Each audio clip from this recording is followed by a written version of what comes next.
جب آئینی بندوبست کے تحت اسے اکثریت مل گئی تھی، یعنی شیخ مجیب جیت گیا تھا، تو دل پر پتھر رکھ کر ہی صحیح اسے اقتدار دے دینا چاہیے تھا، شیخ مجیب کو اقتدار دے دینا چاہیے تھا۔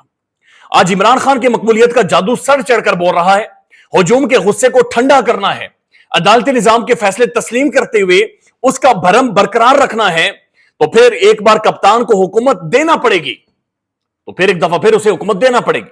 قوموں کی زندگی میں 4-5 سال کچھ نہیں ہوتے، شیخ مجیب متحدہ پاکستان کا وزیر اعظم بن جاتا تو بہت امکان تھا کہ وہ اچھی گورننس نہ دکھا سکتا اور بنگال میں بھی غیر مقبول ہو جاتا، مگر ہم مغربی پاکستانیوں نے یہ رسک نہ لیا۔ اس وقت کڑوا گھونٹ پی لیتے، دل جلانے والی دعا نگل جاتے تو شاید زہر ہی زہر کا علاج ہو جاتا، لیکن آپ نے اس وقت اسے اقتدار نہیں دیا، ملک ٹوٹ گیا، اور آج اس کی مقبولیت کا، یعنی خان کی مقبولیت کا جو جادو ہے وہ سر چڑھ کر بول رہے ہیں، لہذا اسے اقتدار دینا پڑے گا۔ تو سہیل بڑائی صاحب یعنی خان، پاکستان کے پرائم ٹیلی ویژن پر بیٹھنے والی بڑی شخصیت جو طاقت کو طاقت کہتی تھی، وہ آج ماننے پر تسلیم کر گئی ہے کہ نہیں، طاقت سب کچھ نہیں ہوتا، آپ کی آئیڈیالوجی، آپ کے مستقل مزاجی، آپ کا تگڑا پن، آپ کا کھڑے ہو جانا اصل عکاسی کرتا ہے، ترجمانی کرتا ہے کہ آپ جیت سکتے ہیں۔ تو سہیل بڑائی صاحب بہرحال مان گئے۔ اب یہ معاملہ ہے جناب شہید ارشد شریف صاحب کے حوالے سے۔ ارشد شریف صاحب ایک صحافی نہیں تھے، ارشد شریف صاحب اس قوم کے ہیرو ہیں۔ ارشد شریف پاکستان کی تاریخ کا ایک ایسا حصہ ہے کہ جس کے بغیر پاکستان کی تاریخ مکمل نہیں ہو سکتی۔ ارشد شریف ایک ایسا سوال چھوڑ کر گیا ہے کہ وہ سوال پاکستان کی رہتی تاریخ تک، قیامت تک یہ سوال تعقب اور پیچھا کرتا رہے گا کہ وہ کون تھا، اور یہ نسلیں اس کا فیصلہ کریں گی۔ مورخ مستقبل میں وہ کون تھا سے ہی شروع کرے گا، اور یہ مگاڑی سڑکوں تک اور تمام تر ان جگہوں تک لے کر جائے گا کہ جو آنے والے ٹائم میں جتنے بھی کالی کرتوتیں یا پھر کسی کے سائے میں بہت ساری چیزیں ہوئی ہیں، وہ کون تھا یہ پیچھا کرے گا۔ لیکن آج جو کچھ ہوا ہے یہ وہ کون تھا پتہ چل گیا ہے۔ جناب قاضی فائز عیسیٰ صاحب نے ایک ڈنڈی ماری ہے اور ایک ایسی انہوں نے حواردات ڈالی ہے کہ جس پر سب حیران ہیں۔ یہ معاملہ شہید ارشد شریف صاحب کے حوالے سے یہ 100 موٹو نوٹس کا تھا، 5 رکنی بینچ سے سن رہا تھا، اور پھر اس کے بعد جب ایک باقاعدہ سے قانون پریکٹس اینڈ پروسیجر ایکٹ لایا گیا، اور اس کے تحت یہ تھا کہ ایک ججز کی کمیٹی ہوگی جس میں سینئر قاضی فائز عیسیٰ صاحب اور 2 سینئر ترین جج یعنی جسٹس منیب اختر صاحب اور جسٹس منصور علی شاہ صاحب، یہ تینوں مل کر فیصلہ کریں گے کہ کون سا بینچ کیس سنے گا اور کون سا بینچ کیس کے اندر کتنے ججز شامل ہوں گے۔ اس کمیٹی کے فیصلے کے بغیر قاضی فائز عیسیٰ صاحب نے مستقبل کے چیف جسٹس منصور علی شاہ صاحب، جو صرف چند مہینے دور ہیں جنہوں نے چیف جسٹس پاکستان کا بننا ہے، ان کے سامنے یہ کیس لگا دیا، اور منصور علی شاہ صاحب یہ کہتے ہیں کہ مجھے خود بھی نہیں پتا تھا کہ میرے سامنے یہ کیس لگا دیا۔ یہ کتنی ایک باریک واردات ہے، اس کے بارے میں پہلے یہ صدیق جان صاحب کو سننا ہے کہ قاضی صاحب نے یہ کیس چپ کر کے لگایا ہے 3 کی بینچ کے سامنے، اور آج کمرہ عدالت میں بہت بڑا انکشاف کیا منصور علی شاہ صاحب نے کہ ان کو پتہ ہی نہیں ہے کہ 184(3) کا یہ کیس لگ گیا ہے۔ یہ واضح طور پہ اب آپ اس کو واردات کہیے، آپ اس کو شرارت کہیے، آپ اس کو سازش کہیے، آپ اس کو مس کنڈکٹ کہیے، لفظ مجھے نہیں پتا کہ کیا ہو سکتا ہے، لیکن بڑی زیادتی کی ہے قاضی صاحب نے۔ اب اسی طرح کی واردات کا اشارہ جناب سمیع ابراہیم صاحب بھی کر رہے ہیں، محترم سمیع ابراہیم صاحب کو سن لیں۔ منصور علی شاہ صاحب نے اس پر بڑی حیرت کا اظہار کیا کہ یہ شاید انہوں نے کہا کہ شاید غلطی سے لگ گیا ہوگا، لیکن کچھ لوگوں کی یہاں پہ انٹرپریٹیشن بڑی مختلف ہے۔ اگر تو یہ چیف جسٹس صاحب نے لگایا کیس، تو پھر ایک بڑی بات یہ ہے کہ ارشد شریف کے ورثاء جو ہیں، ارشد شریف کے ساتھی جو ہیں، وہ اس قتل کے حوالے سے کیا بات کرتے ہیں۔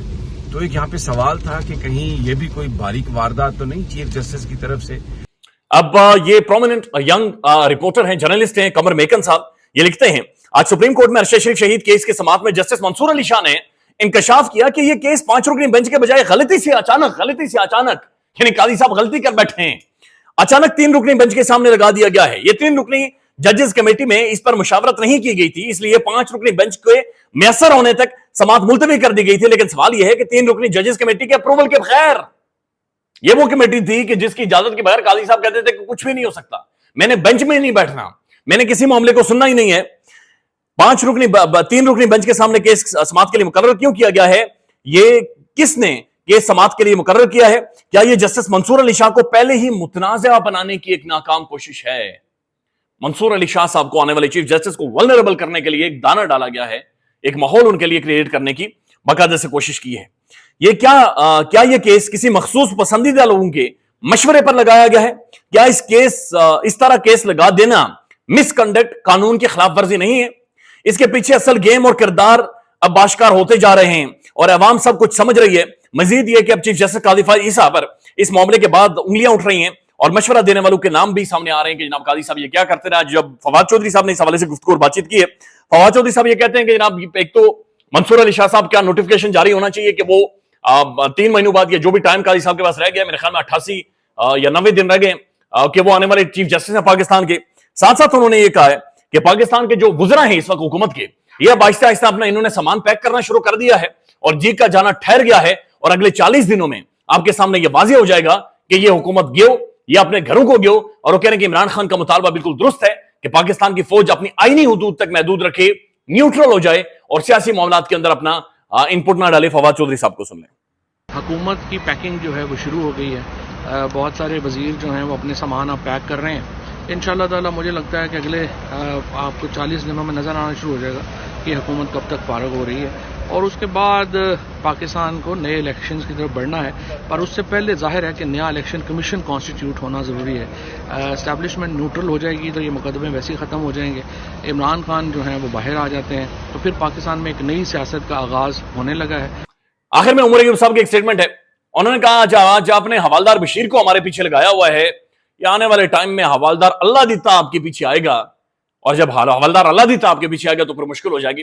یہ بھی سن لیں, خیال رکھیے گا. اللہ حافظ. جو اس وقت کے حکمران ہیں وہ ہمارے پیچھے حوالدار بشیر کو تو لگائیں گے, کل پھر حوالدار اللہ دیتا آئے گا تو وہ ان کے پیچھے لگے گا. بہت شکریہ. پاکستان میں اس وقت سب سے بڑا مسئلہ بولنے کا ہے. پاکستان میں بولنے نہیں دیا جاتا, زبانیں کھینچ لی جاتی ہیں, ڈر ہے, خوف ہے, ٹیرر ہے. پاکستان کا میڈیا مکمل طور پر کنٹرولڈ ہے, ویل مینجڈ ہے, ایک میسو سینسرشپ ہے. اسی طرح کا دباؤ پاکستان میں سیاست ڈور پی کے بھی فیس کر رہا ہے, جسے پاکستان بھر میں گزشتہ کئی مہینوں سے ماورائے آئین, ماورائے قوانین مکمل طور پر بند کر دیا گیا ہے, مکمل طور پر بین کر دیا گیا ہے. سیاست ڈور پی کے کی نشریات کو لمیٹڈ کر کے پاکستان میں چھوڑ دیا گیا ہے. تمام تر قانونی محاذ کے اوپر آواز اٹھائی گئی, دستک دی گئی, لیکن ہر طرف سے خاموشی ہے, سناٹا ہے, کہیں پر کوئی سنوائی نہیں ہے, کوئی سننے کو تیار نہیں ہے. لیکن اس کا حل کیا ہے؟ کیا خاموش ہو جائیں؟ کیا سوال نہ کریں؟ کیا معلومات آپ تک نہ پہنچائیں؟ کیا انفارمیشن آپ تک نہ پہنچائیں؟ معلومات بھی پہنچے گی, انفارمیشن بھی پہنچے گی, سوالات بھی اٹھیں گے, لیکن اب آپ نے رول پلے کرنا ہے, آپ نے اپنا کردار ادا کرنا ہے. اور چھوٹا سا ایک پروسیجر ہے, پروسیس ہے, اس کے بعد آپ اپنا کردار ادا کریں اور ہماری مدد کریں. پہلے آپ نے یہ کرنا ہے کہ ہمارے یوٹیوب چینل کو سبسکرائب کرنا ہے,